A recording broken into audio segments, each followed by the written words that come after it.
오늘은 이사야 60장 본문을 중심으로 역전의 은혜, 그러나 이제는 이라는 제목으로 말씀을 나눌 때 많은 은혜 받으시길 바랍니다. 여러분 야구 좋아하시나요? 저마다 우리나라 팀 중에 좋아하는 구단이 있을 것입니다. 저는 한화 이글스를 좋아합니다. 전에는 SK 팬이었는데요. 김성근 감독이 한화에 부임할 때부터 한화를 좋아하게 되었어요. 근데 요즘도 좋아하는 이유는 뭐냐면 하도 꼴찌를 많이 하니까 응원을 하게 되더라고요. 원래 약자를 응원하잖아요. 근데 요즘 한화가 난리가 났어요. 전에는 지는 경기를 많이 했는데 요즘은 이기는 경기를 많이 하니까 굉장히 재미가 있습니다. 이 한화 응원가 중에 나는 행복합니다 라는 노래가 있어요. 여러분들 들어보셨을까요? 한번 영상을 보실까요? 네.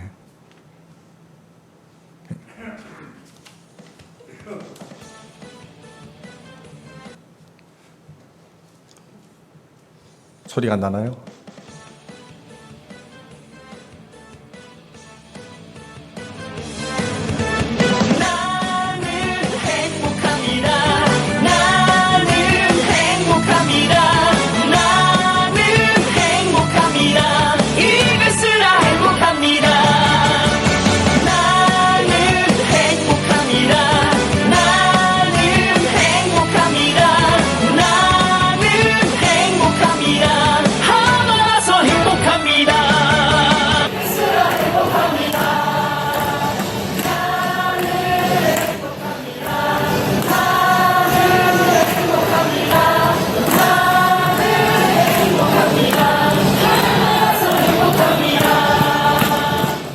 저도 야구장 간 지가 좀 오래됐는데요. 야구장에 가면 응원하는 재미가 있습니다. 힘껏 응원하고 나면요, 스트레스가 확 풀리는 그런 느낌이 있어요. 이 한화 팬들이 부르는 나는 행복합니다 이 응원가가요, 1980년도에 우리가 잘 아는 윤양기 목사님이 부른 노래가 바로 이 나는 행복합니다 라는 노래예요. 그 가사가 이래요. 나는 행복합니다. 나는 행복합니다. 나는 행복합니다. 정말 정말 행복합니다. 이 노래를 부르면서 은혜를 받게 됩니다. 그리고 소망을 갖기도 해요. 여러분은 무엇 때문에 정말 정말 행복한 삶을 살고 있습니까? 나는 행복합니다. 예수 믿어 행복합니다. 할렐루야. 나는 행복합니다. 하나님의 자녀된 것이 정말 정말 행복합니다. 나는 행복합니다. 덕성교회 교인이어서 행복합니다. 나는 행복합니다. 주방봉사에서 그리고 성가대 봉사에서 행복하고 예배 드릴 수 있어 행복합니다. 할렐루야. 우리가 하나님의 자녀가 되어서 덕성교회에서 예배 드리고 섬기며 함께 신앙생활하게 하신 하나님께 감사의 박수를 올려드리겠습니다. 하나님 감사합니다. 제가 이 노래를 소개를 하냐면요, 한화 팬들이 주제가인 이 나는 행복합니다 이 노래를 어느 때 부르냐면요, 대부분 7회 이후에 지고 있던 팀이 동점을 이루거나 아니면 역전을 할 때 이 나는 행복합니다 노래를 힘껏 부른다는 거예요. 야구 경기가 보통 빠르면 2시간 30분에 끝나고요, 늦으면 3시간 30분 이상까지도 경기를 하기도 합니다. 응원하던 팀이 지고 있다가 후반기에 역전할 때의 그 기분은 말로 다 표현할 수 없을 정도로 기쁘다는 것이죠. 야구뿐만 아니라 다른 스포츠도 마찬가지예요. 지난 5월에 용인 명성교회와 우리 교회 축구팀이 축구 시합을 했어요. 전반전에 6대1로 지고 있으니까요, 제 마음이 너무 아프더라고요. 이런 적이 없었는데, 그러다가 후반전에 8대7로 역전했을 때, 8대7로 역전승했을 때 그렇게 쾌감이, 기분이 좋을 수가 없었어요. 2002 한일 월드컵 때 이탈리아와의 16강전에서 우리나라가 지고 있다가 동점골을 넣었어요. 그리고 연장전에서 안정환 선수가 헤딩골을 넣었을 때 그야말로 우리나라 대한민국이요, 축구로 하나가 되는 그러한 놀라운 일이 있었습니다. 운동 경기뿐만 아니라 우리의 삶과 신앙생활에도 이 역전의 은혜가 있다는 것입니다. 우리 하나님은 역전의 하나님이세요. 지금 우리의 있는 모습 이 그대로가 전부가 아니라는 것입니다. 건강이 안 좋은 분들은 다시 회복될 수 있는 그 역전의 은혜가 임할 줄로 믿습니다. 사업이 힘들고 일터에 문제가 있고 여러분의 가정에 문제가 있는 분들도 지금 이 모습 이대로가 아니라는 것을 기억하시기 바랍니다. 하나님께서 역사하시면요, 역전의 은혜로 우리의 삶이 회복되고 치유될 줄로 믿습니다.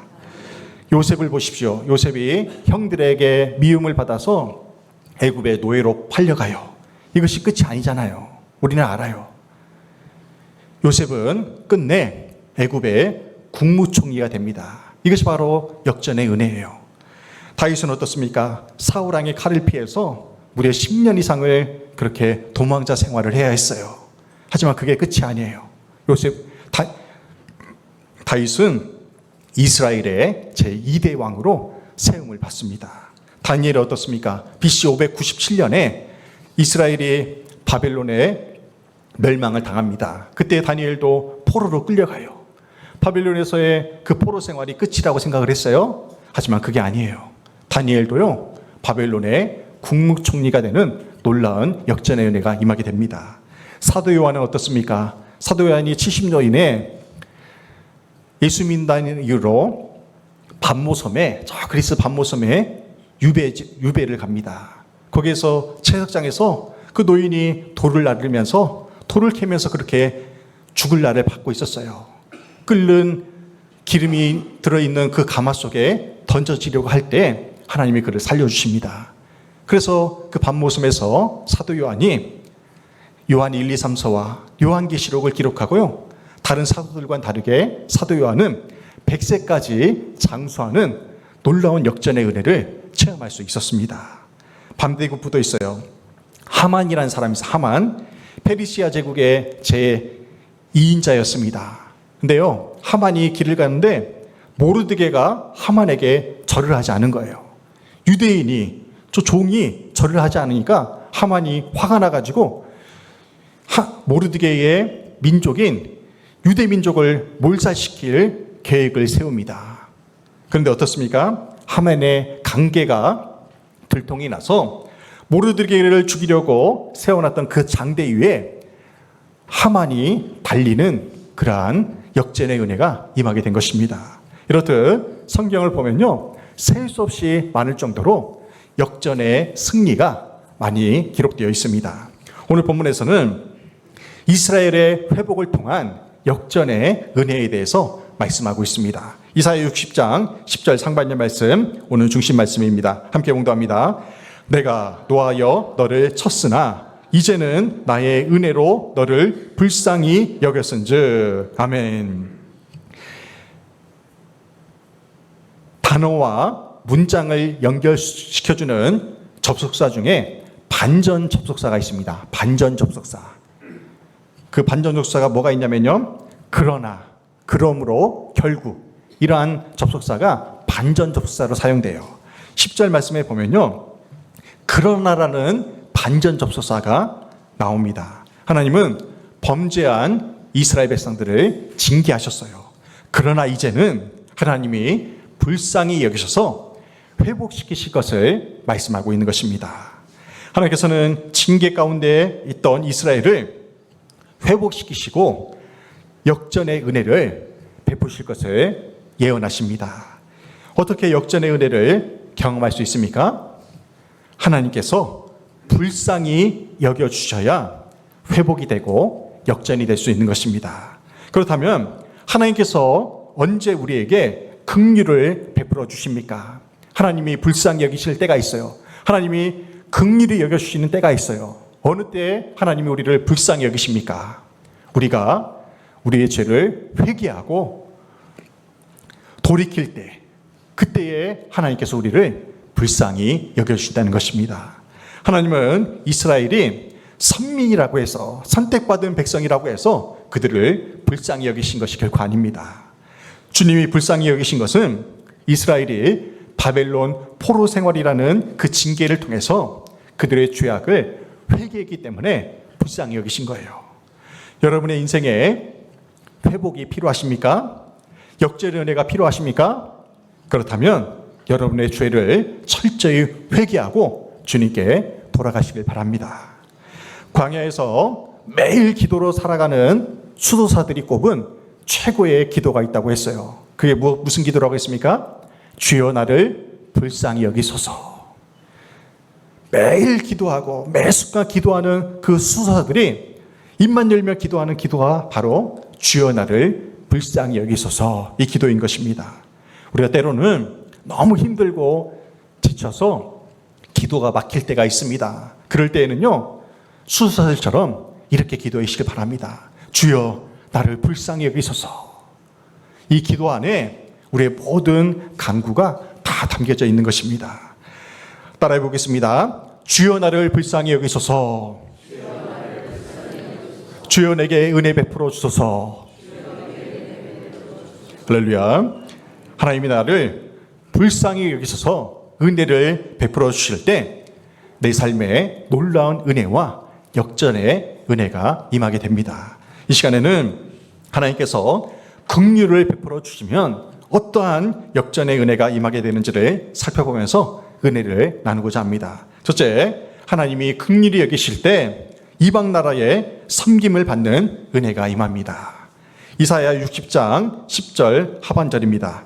이방인들이 내 성벽을 쌓을 것이요 그들의 왕들이 너를 섬길 것이며. 아멘. 지금 상황이 그래요. 바벨론 포로 생활을 마치고 이제 예루살렘으로 이스라엘 백성들이 귀환을 합니다. 얼마나 기쁜 날이에요. 그런데요, 바벨론 포로 생활을 마치고 이스라엘로 귀환한 백성들이 가장 먼저 한 일이 있어요. 그건 뭐냐면요, 무너진 성읍을 다시 복구하는 일입니다. 성읍을 재건하는 일을 가장 먼저 하게 돼요. 그런데 그 성벽을 누가 쌓을 것이라고 하나님이 말씀하시냐면요, 이방인들이 무너진 예루살렘의 성읍을 다시 회복시키실 것을 하나님이 말씀하고 계십니다. 이방인들이 성벽을 쌓고 이방의 왕들이 이스라엘을 섬길 것을 약속해요. 물론 역사적으로 보면 이방인들이 예루살렘 성전을 직접 재건하지 않았습니다. 오히려 느헤미야는요, 이방인들이 성읍을 재건하는 일에 돌 하나도 만지지 못하게 했어요. 이스라엘 백성들 스스로 그 성읍을 재건하게 시켰습니다. 그렇다면 이방인들이 성벽도 쌓고 섬길 것이라는 이 말씀의 의미가 무엇일까요? 하나님이 은혜를 베푸셔서 이방인들의 외적인 도움을 받아서 이스라엘이 성읍을 재건할 것이라는 그러한 은혜가 담겨져 있습니다. 결과적으로 예루살렘 성벽과 이 성전의 재건은 이방인들의 외적인 도움이 있었기 때문에 가능했던 것입니다. 바벨론 제국을 정복한 왕이요, 페르시아의 고레스 왕이었습니다. 페르시아 제국이 바벨론 제국을 멸망시켜요. 그리고 이제는 지금 현재의 상황은 페르시아 제국이 전 세계 중에 최강대국으로 자리 잡고 있는 나라였던 것입니다. 이 고레스 왕이 칙령을 내려요. 어떤 칙령을 내리냐면요, 지금 바벨론에 포로로 잡혀온 유대인들을 다 고향인 예루살렘으로 돌려보내라, 그렇게 명령을 내립니다. 그리고 또 한 가지 내린 명령이 뭐냐면 돌아가서 예루살렘 무너진 성읍을 재건할 것을 명령을 합니다.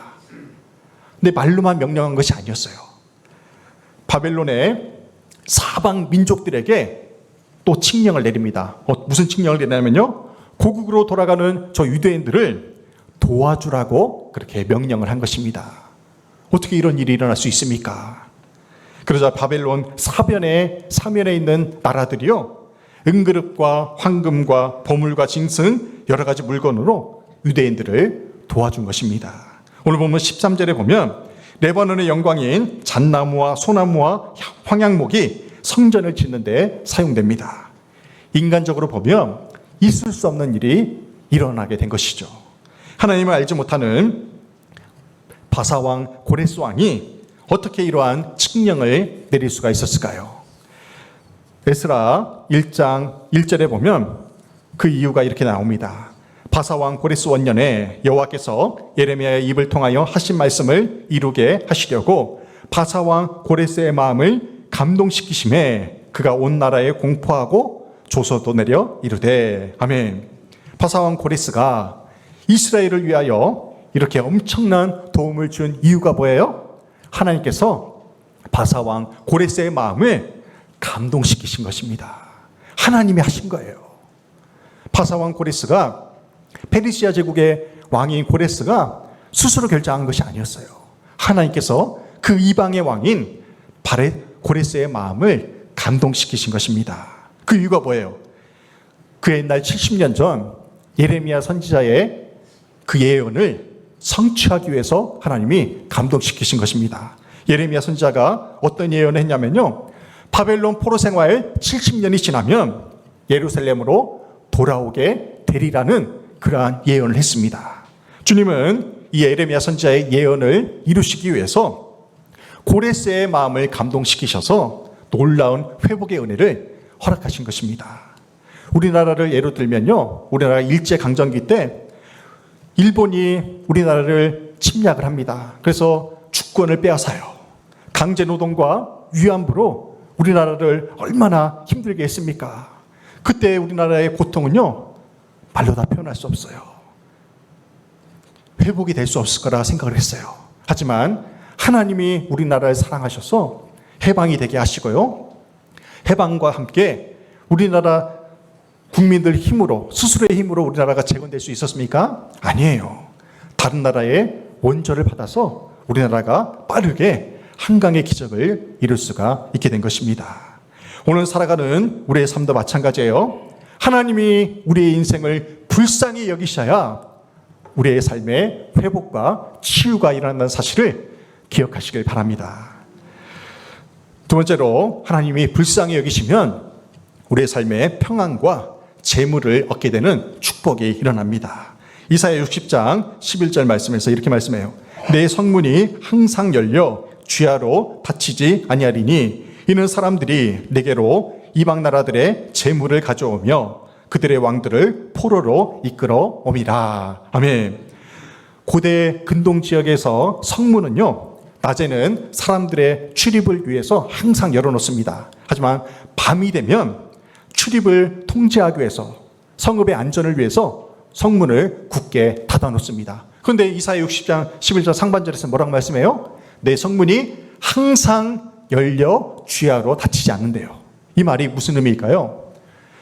나라가 평안하니까 성문을 활짝 열어놔도 그 어떤 대적도 침입할 수 없다는 거예요. 도둑도 침입할 수 없다는 거예요. 이것이 하나님께서 이스라엘에게 베푸신 은혜라는 것입니다. 이스라엘이 바벨론에 의해서 멸망한 70년 동안 예루살렘에 남아있는 사람들은 어떤 사람이었냐면요, 노약자들만 남아있었어요. 노인들과 아주 어린 애들만 남아있었어요. 왜요? 그들은 포로로 끌고 가도 쓸모가 없었으니까요. 그런데 그때 당시 상황이 어땠냐면 바벨론의 이스라엘의 성벽이 다 무너졌어요. 바벨론이 다 망가뜨려 놨어요. 성전도 무너지고요. 문제는 뭐냐면 집의 대문도 싹 헐어버리고요, 집의 안방문까지 바벨론 군사들이 다 부셔버렸다는 것입니다. 그러니 지금 남아있는 노약자들은 그 남아있지만, 이스라엘에 살고 있지만 나라를 빼앗긴 그 나라에서 아무 힘도 없이 살고 있었다는 거예요. 이방 나라들이 성벽이 없으니까요, 자기 집 드나들듯이 아무 때나 드나들어서 약탈해 가는 거예요. 노인들을 괴롭히고 아이들을 괴롭힙니다. 그리고 밤이 되면 무서워요. 왜요?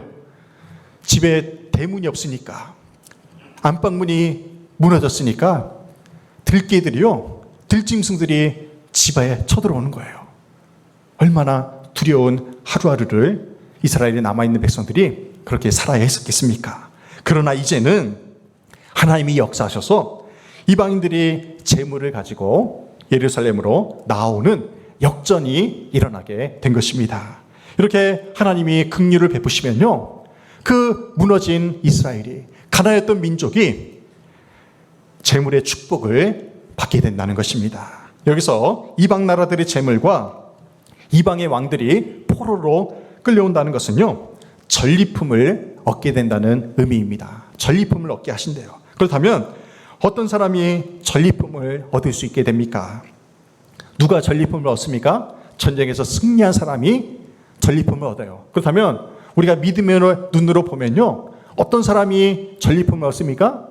영적인 전쟁에서 승리한 사람이 하나님이 예비하신 전리품을 얻게 된다는 것입니다. 오늘 살아가는 우리가 영적 전리품을 취하지 못하는 이유가 무엇이겠습니까? 영적 전쟁을 하지 않기 때문에 영적인 전리품을 취할 수가 없는 거예요. 힘들어도, 아파도, 괴로워도 하나님을 찾지 않는데, 씨름을 하지 않는데, 전쟁을 치르지 않는데 어떻게 하나님이 예비하신 그 영적인 전리품을 취할 수가 있겠습니까? 여호수아를 보십시오. 가나안 원주민들을 몰아내기 위해서 영적인 치열한 전쟁을 싸워서 이겼기 때문에 그 가나안 땅을 정복할 수가 있었잖아요. 만약에 여호수아가 하나님의 약속만 믿고 아무것도 하지 않았다면 가나안 땅을 정복하지 못했을 거예요. 마찬가지로 오늘 우리의 삶에도 영적인 전쟁이 있어야 하나님이 예비하신 재물과 평안의 축복을 온전히 누릴 수 있다는 것입니다.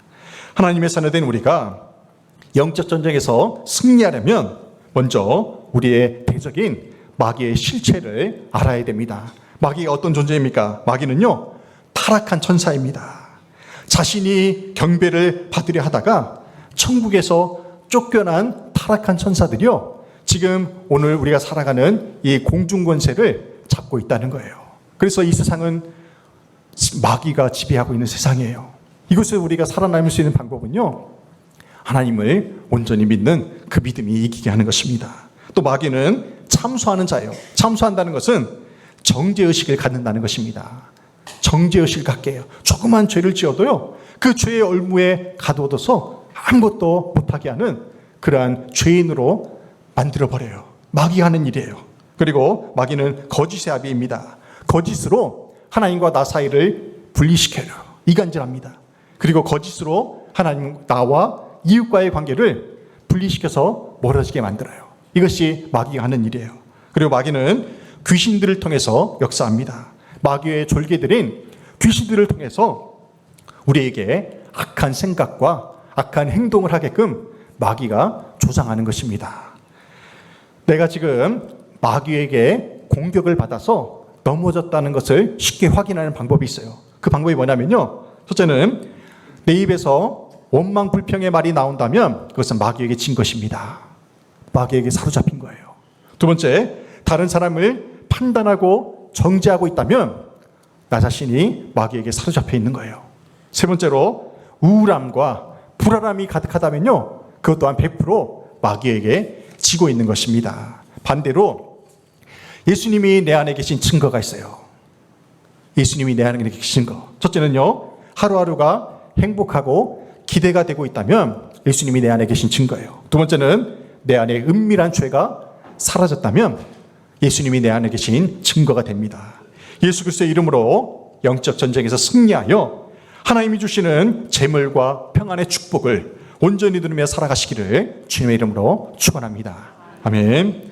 세 번째로, 하나님이 긍휼을 베푸시면 교회를 영화롭게 하셨습니다. 하나님이 긍휼을 베푸시사 교회가 영화롭게 되었어요. 이사야 60장 13절 하반절입니다. 내 거룩한 곳을 아름답게 할 것이며 내가 나의 발둘 곳을 영화롭게 할 것이라. 아멘. 여기서 내 거룩한 곳, 그리고 나의 발을 둘 곳, 이것이 어디입니까? 성전이에요.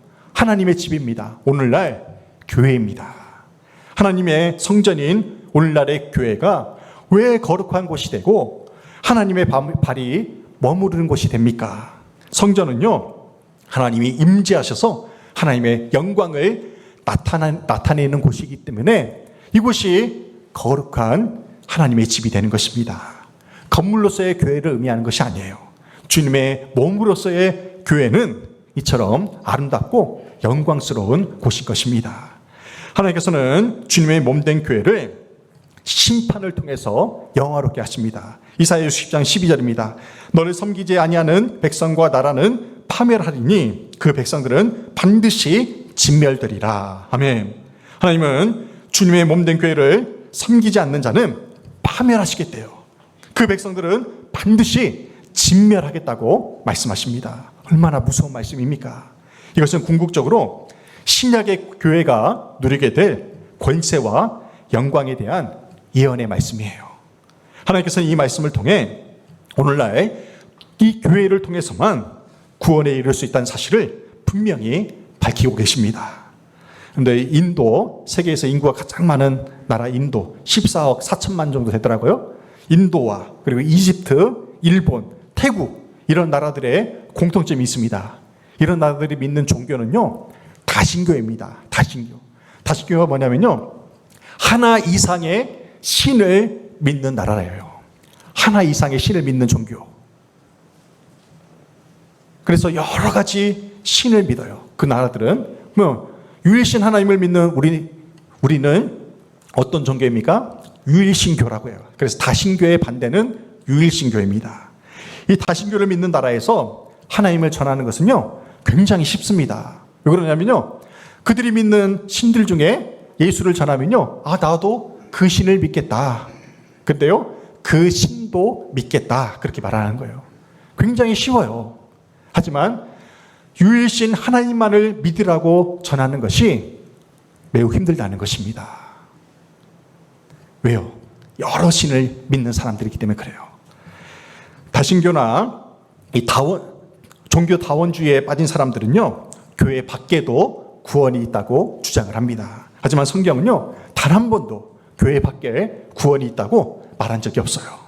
교회 안에만 구원이 있고 교회를 통해서만 우리가 구원에 이를 수가 있습니다. 여기서 말하는 교회는요, 이 건물로서의 교회가 아니에요.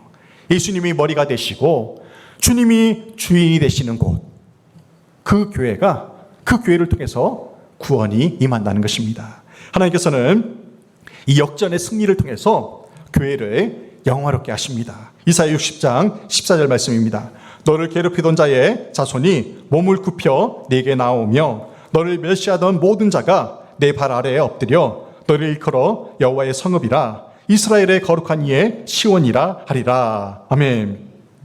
과거에 이스라엘을 괴롭히던 나라들은요, 막강한 권력을 가지고 이스라엘을 쳐들어왔습니다. 성전과 왕궁에 불을 질렀어요. 성벽을 허물어 버렸습니다.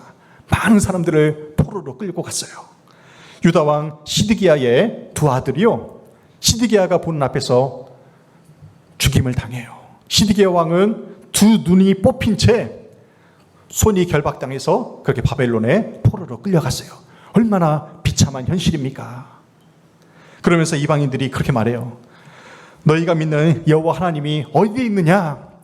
너희가 믿는 하나님이 살아있다면 증명해 보거라. 그렇게 조롱을 합니다. 그런데 역전의 하나님이 역사하시자 무슨 일이 일어납니까?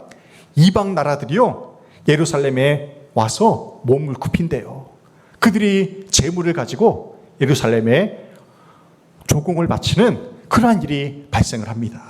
여호와 하나님을 인정하면서 경배를 하게 되는 그러한 역전의 은혜가 임하게 되었다는 것입니다.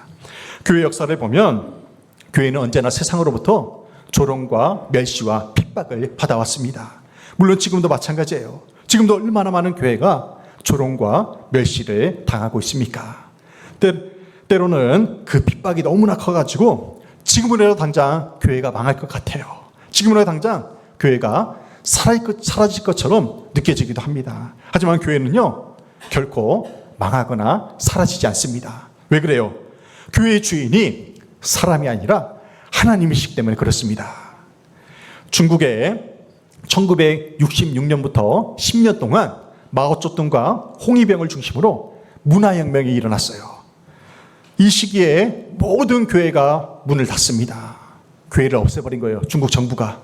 그리고 예수 믿는 사람들을 숙청해서 다 파면시켰어요. 하지만 비록 교회 건물은 사라졌지만 주님의 몸된 교회는 사라지지 않았다는 것입니다. 건물은 무너뜨릴지 몰랐지만 그루터기가 남아있었어요. 1949년 중국이 공산화될 당시에요, 그 중국에서 예수 믿는 사람이 430만 명이었어요. 근데 지금은 핍박 가운데서도요, 그 중국 땅에, 그 공산주의가 활기하는 그 땅에 1억 명이 넘는 사람들이 예수 믿게 되었습니다. 할렐루야. 중국 정부조차도 인정을 해요. 중국 정부가 집계한 기독교인이요 9천만 명이에요. 9천만 명. 북한을 보십시오. 북한도 마찬가지죠. 공산정부가 들어서면서 기독교를 말살을 했어요. 하지만 그 구루터기가 남아서요, 오늘도 지금 이 시간에도 30만 명의 북한 교인들이요 지하교에서 목숨을 걸고 예배드리고 있습니다. 어떻게 이럴 수 있냐 이거예요. 하나님의 은혜가 그 나라 그 땅 위에 계속해서 임하고 있기 때문에 그렇습니다.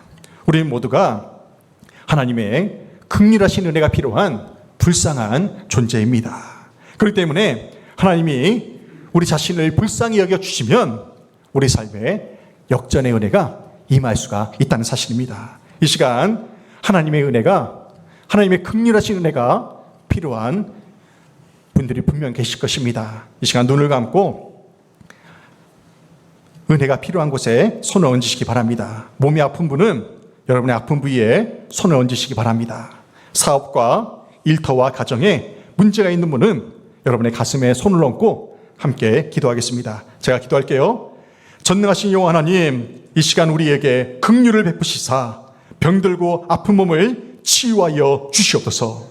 문제투성인 우리의 사업체와 일터를 회복시켜 주시고 가정의 문제를 불쌍히 여기시사 회복이 일어나게 하여 주시옵소서.